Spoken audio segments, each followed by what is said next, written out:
Assalamualaikum warahmatullahi wabarakatuh. Apa kabar teman-teman kelas 5 semuanya hari ini? Alhamdulillah harap teman-teman semua dalam keadaan sehat dan kembali bersemangat untuk belajar.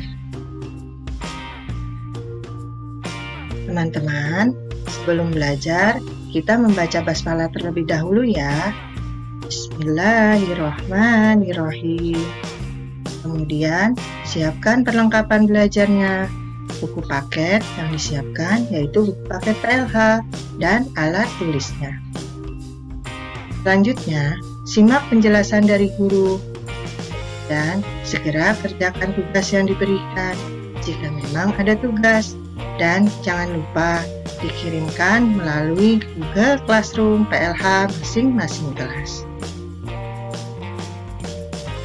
Teman-teman, hari ini kita akan belajar pembelajaran pendidikan lingkungan hidup.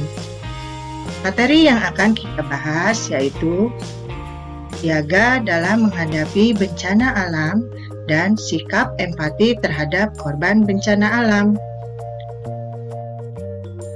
Dengan kompetensi dasar yaitu 3.5, membiasakan kesiagaan dalam menghadapi bencana alam. Dan tujuan pembelajaran kita adalah siswa mampu menjelaskan cara menghadapi bencana alam dan memiliki sikap mencintai kegiatan kemanusiaan dengan benar. Seperti firman Allah di dalam Quran Surat Asy-Syu'ara ayat 151 sampai 152. A'udzu billahi minasy syaithanir rajim. Bismillahirrahmanirrahim. Wala tuti'u amral musrifin alladzina yufsiduna fil ardi wala yuslihun. Shadaqallahul azim. Yang artinya, dan janganlah kamu mentaati perintah orang-orang yang melewati batas, yang membuat kerusakan di muka bumi dan tidak mengadakan perbaikan. Teman-teman, masih ingat kan apa itu bencana alam? Nah, teman-teman, bencana alam adalah peristiwa atau rangkaian peristiwa yang mengancam dan mengganggu kehidupan dan penghidupan masyarakat yang disebabkan baik oleh faktor alam dan atau faktor non-alam maupun faktor manusia sehingga mengakibatkan timbulnya korban jiwa manusia, kerusakan lingkungan, kerugian harta benda, dan dampak psikologis. Teman-teman, akhir-akhir ini peristiwa bencana alam banyak menimpa masyarakat di Indonesia. Berita tentang korban bencana alam pun hampir setiap hari ditayangkan di media. Nah, berikut ini hal yang berkaitan dengan terjadinya bencana alam. Setelah sebelumnya kita membahas tentang macam-macam bencana alam. Hal yang akan kita bahas yaitu yang pertama adalah siaga dalam menghadapi bencana alam. Dan yang kedua yaitu bersikap empati terhadap korban bencana alam. Siaga dalam menghadapi bencana alam. Siaga dalam menghadapi bencana merupakan tahap tanggap darurat yang dirancang dan dilaksanakan pada saat sedang terjadi dan sesudah terjadinya bencana. Berikut ini adalah beberapa contoh terjadinya bencana alam dan hal apa saja yang harus dilakukan ketika bencana alam tersebut terjadi. Yang pertama yaitu bencana banjir. Ketika terjadinya banjir, masyarakat harus tahu terlebih dahulu istilah-istilah peringatan yang berhubungan dengan bahaya banjir, seperti siaga 1 sampai siaga 4. Dan langkah apa yang harus dilakukan. Kemudian, melakukan persiapan evakuasi, termasuk memahami rute evakuasi dan tempat yang lebih tinggi. Mengetahui kebutuhan-kebutuhan khusus anggota keluarga atau tetangga jika banjir itu terjadi. Perhatikan berbagai instrumen listrik saat bersentuhan dengan air banjir. Dan simpan dokumen penting di tempat yang aman, jangan sampai terkena air. Dan masih banyak lagi. Bencana yang kedua yaitu gempa bumi. Saat terjadinya gempa, bila berada di dalam bangunan,